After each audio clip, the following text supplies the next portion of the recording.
গুলের এভারেস্টে চড়বেন, free pass দিচ্ছে রাজ্য সরকার, একদম শটান আপনাকে নিয়ে চলে যাবে এভারেস্টের মাথায়।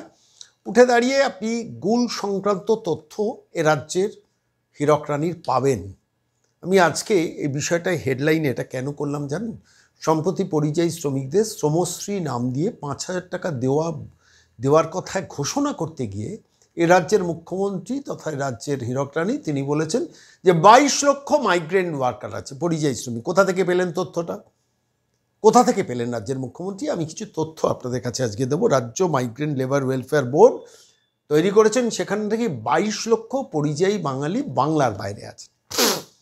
খবরটা যখন চোখ বোলাচ্ছিলাম তখন ভাবছিলাম যে করোনা কাল, কোভিড পিরিয়ড, তখন এ রাজ্যে করোনার ফলে এ রাজ্যে উদ্ভূত পরিস্থিতিতে সারা ভারতবর্ষের সমস্ত রাজ্যে যখন কাজ বন্ধ হয়ে যাচ্ছিল, তখন এ রাজ্যে যখন ফেরার কাজ শুরু হয়েছিল, সেই সময় আমি মিডিয়াতে দেখছি, আমি নিজে বলছি না, মিডিয়াতে দেখছিলাম যে এই রাজ্য সরকার ঘোষণা করেছিল 40 লক্ষ পরিযায়ী শ্রমিক বাংলার বাইরে তারা নাকি বাংলায় ফিরছে। তখনকার সংখ্যাটা 40 কী করে নেমে এলো 22? প্রথম কথা হচ্ছে 22 লাখ নয়, 60 থেকে 70 লক্ষ পরিযায়ী বাঙালি তারা বাংলার বাইরে কর্মসূত্রে কাজের জন্য গেছেন। এই বাস্তব সত্যটাকে আড়াল করছে একটা সরকার, একটা প্রতারণা করছে, একটা মিথ্যা কথা বলছে। আসলে এই 5,000 টাকার গল্পটা বানানোর কারণ হচ্ছে নির্দিষ্টভাবে যারা বাংলাদেশি অনুপ্রবেশকারী তাদের বাংলায় ফিরিয়ে নিয়ে এসে তাদের একটা এসআইআর শুরু হলে একটা ভোটার কার্ড, একটা আধার কার্ড ধরিয়ে দিয়ে তারপর আবার বাংলার বাইরে পাঠিয়ে দেওয়া। প্রথম কথা হচ্ছে 5,000 টাকায় একজনের সংসার চলে। ধরুন একজনের সংসারে যদি 5 জন সদস্য থাকেন, তাদের আপনি 5,000 টাকা করে দেবেন এক বছর। এক বছর বাদে চাকরির কোনো নিশ্চয়তা দেবেন না। 6 লক্ষ পদ তো অপূর্ণ, সরকারের ভাঁড়ারে টাকা নেই, প্রতিদিন ধার করে সংসার চলে, সেই সরকার চাকরি দেবে কী করে? ফলত যে পরিযায়ী শ্রমিক তর্কের খাতিরে ধরে নিলাম 5,000 টাকার লোভে এই বাংলায় ফিরছেন, সেই 5,000 টাকার লোভে ফিরলেন, কিন্তু শেষ পর্যন্ত এই সরকারটা তো থাকবে না। যদি না থাকে তখন কে দেবে? এক। দ্বিতীয়ত এই সরকার যদি থাকে তাহলেও তো 1 বছরের পরে টাকাটা দিতে পারবেন না, কেন? তো বলেছেন আমি 1 বছরের জন্য দিচ্ছি। মানে প্রতারণা এবং মিথ্যাচারিতার কোন লেভেলে উঠলে এভারেস্টে ওঠা যায়, এইটা বোধহয় একটা উদাহরণ। এটা তো করলে একটা উদাহরণ। প্রথম কথা হচ্ছে 5,000 টাকায় মানুষের জীবন পেট ভরবে না, কেন বাংলার বাইরে যারা পরিযায়ী বাঙালিরা কাজ করতে যান, বাড়ির কাজ করেও তারা 15,000 টাকা রোজগার করেন, রাস্তা ঝাড়ু দিয়েও তারা 25,000 টাকা রোজগার করেন। এই বাংলার মতো অবস্থা নয়। ফলত তারা ফিরবেন না, এটা মমতা বন্দ্যোপাধ্যায় নিজেই খুব ভালোভাবে জানেন। জানেন বলে এই 5,000 টাকার গল্পটাকে বাজারে ছেড়েছেন। জানেন যে 5,000 টাকা দিয়ে আমি শ্রমশ্রী দিয়ে আমি বাংলার মানুষের কাছে আর একটু মহান সাজার সুযোগ পেলাম, কিন্তু আদতে কোনো মানুষই আমাকে 5,000 টাকার জন্য রাজ্যে ফিরবে না। এই তাহলে 5,000 টাকা কাদের দেওয়া হবে? নামকো আসতে একটা পোর্টাল খোলা হবে, নামকো আসতে কিছু লোককে দেওয়া হবে। তারা দেখা যাবে যে তৃণমূল কংগ্রেস করে, তারা চাকরি বাকরি ব্যবসা পায়নি, তাদেরই দিয়ে দেওয়া হবে। মূল কথা হচ্ছে এটার জন্য এত বড় একটা মিথ্যাচারিতা যে আমি 5,000 টাকা দিয়ে শ্রমশ্রী করলাম। এটা তো গেল মিথ্যাচারিতার একটা দিক। আমি দ্বিতীয় দিকটা আপনাদের কাছে একটু এক্সপ্লেন করব। প্রথম কথা হচ্ছে বাংলার বাইরে যত পরিযায়ী চাকরি করেন, যাদের সঙ্গে টেলিফোনে আমি ব্যক্তিগতভাবে কথা বলেছি, যোগাযোগ আছে, বিভিন্ন ছোটোখাটো হোটেলের বয়ের কাজ করেন, বলি 5,000 টাকার জন্য বাংলায় ফিরবো? আমি হোটেলে চাকরি করে 22,000 টাকা রোজগার করি, আমার টিপস নিয়ে আরও 7-8 হাজার টাকা হয়ে যায়, আমার 30,000 টাকা হয়ে যায়।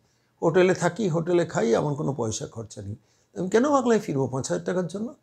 মমতা বন্দ্যোপাধ্যায়ের কথা কেন বিশ্বাস করবো? বলছিলেন ব্যাঙ্গালোরে কাজ করা একজন হোটেল কর্মী আমাকে, অসংখ্য সারা ভারতবর্ষে অসংখ্য কর্মীরা ফোন করছেন, তাদের টুকরো টুকরো কথাগুলো আমি রেকর্ড করে আমি পরবর্তীকালে আপনাদের শোনাবো। কিন্তু আজকে এই মুহূর্তে দাঁড়িয়ে চলুন কোভিডকালে এই রাজ্য সরকার তথ্য কী দিয়েছিল একটু। এই গুলের এভারেস্টে আপনাদের চড়াবো না, ফ্রি পাস একদম ফ্রি দিচ্ছে, যে আপনি চলুন এভারেস্টে তুলে দেবো, এমন মিথ্যে কথা শোনাবো আপনি হাওয়ায় ভাসবেন। কীরকম বলছেন? মিডিয়া রিপোর্ট, আমি বলছিলাম মিডিয়া রিপোর্ট বলছে কোভিডকালে এই রাজ্য সরকার বলেছিল 40 লক্ষ পরিযায়ী বাংলার বাইরে আছে। যদিও সংখ্যাটা আরও অনেক বেশি, সবাই তো ফেরেননি, সবাই ফেরার উদ্বেগও প্রকাশ করেন, কিন্তু এই রাজ্য সরকারই যখন 40 লক্ষের কথা বলছেন, আজকে 22 লক্ষের কথা বলছেন কি করে?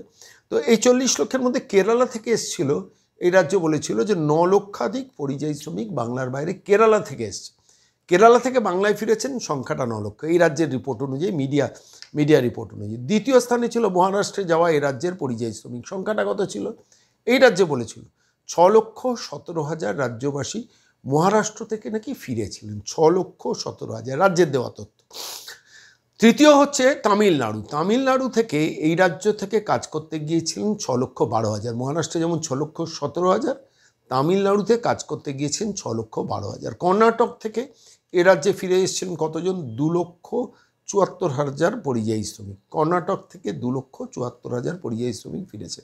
এই করে সারা ভারতবর্ষে বিভিন্ন রাজ্যের তথ্য তখন রাজ্য দিয়েছিল, এবং সেই সংখ্যাটা তখনই 40 লক্ষ। যারা ফেরেননি তাদের হিসেব বাইরে, আর সবাই রেজিস্ট্রি করারনি তাদের হিসেব ধরলে তো 60, 65, 70 লক্ষ। কিন্তু এ রাজ্যই বলেছিল, যা হিসেব দিয়েছিল তার হিসেবটা দাঁড়ায় 40 লক্ষ, অ্যাজ পার মিডিয়া রিপোর্টের কথা আমি বলছি। তাহলে প্রশ্নটা হলো যে 40 লক্ষ ঠিক না 22 লক্ষ ঠিক? নিজের দেওয়া তথ্যকেই কন্ট্রাডিক্ট করছেন। যারা পরিযায়ী শ্রমিক কোভিডকালে ফিরেছিলেন তারা তো এই বাংলায় কাজ পাননি, তারা তো বাংলার বাইরেই ফিরে গেছেন। ফলত আলটিমেটলি সেখান থেকে সেই সংখ্যাটা 40 থেকে 22-এ নেমে গেল। আসলে এখানেও একটা প্রতারণা, এখানে একটা মিথ্যাচারিতা। মিথ্যার 100টার মধ্যে আগে এ রাজ্যের মুখ্যমন্ত্রী, আমি বলতাম 90টা মিথ্যে বলছেন। বহু লোক আমাদের সংশোধন করে দিয়েছেন, আমি বলছি 100টার মধ্যেই এখন 100টা মিথ্যে বলেন। যত যত নির্বাচন কাছে আসে ওর ভলিউমটা বাড়ে মিথ্যে কথার, আর মানে টোটাল ভেলোসিটিটা বাড়ে, আর আরও উচ্চগ্রামে মিথ্যে কথা বলতে শুরু করেন। ফলত এই 22 লক্ষের তত্ত্বটা বাইরে আনলেন। আবার তার মধ্যে 2000 কত শ্রমিক রেজিস্ট্রি হয়েছে যাদের পোর্টালে আমরা দিয়ে দিচ্ছি, অর্থাৎ ওই 2000, 3000কে 5000 টাকা করে কয়েক মাস দেবেন।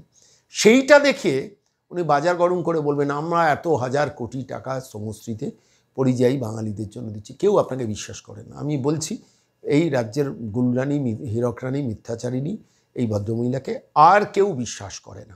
ফলত কেউ আসবেও না, কেউ টাকাও চাইবে না। তৃণমূলের ক্যাডার যারা ভোটের সময় ভোট লুটের মেশিনারি হবে, তারা চেষ্টা করবে। আর অবশ্যই এই সংখ্যা এদের 5,000 টাকার লোভে ফিরিয়ে আনার পেছনে যে অঙ্কটা কাজ করছে, যেটা শুরুতে বলেছিলাম, যে বিভিন্ন ছোট ছোট কলোনিতে বাংলার বাইরে যেখানে যেখানে এই বাংলাদেশি নাগরিক কিছু ঢুকে বসে আছে, যারা এদেশের অরিজিনাল ভোটার নয়, আধার কার্ড, রেশন কার্ড সমস্তটাই জালিয়াতি করেছেন, তাঁদের ধরার চেষ্টা যে সারা ভারতবর্ষে হচ্ছে, সেটা বাংলা ভাষার বিরুদ্ধে আক্রমণ নয়, সেটা জাতিকে রক্ষা করার জন্য, সেটা ভারতবর্ষকে রক্ষা করার জন্য।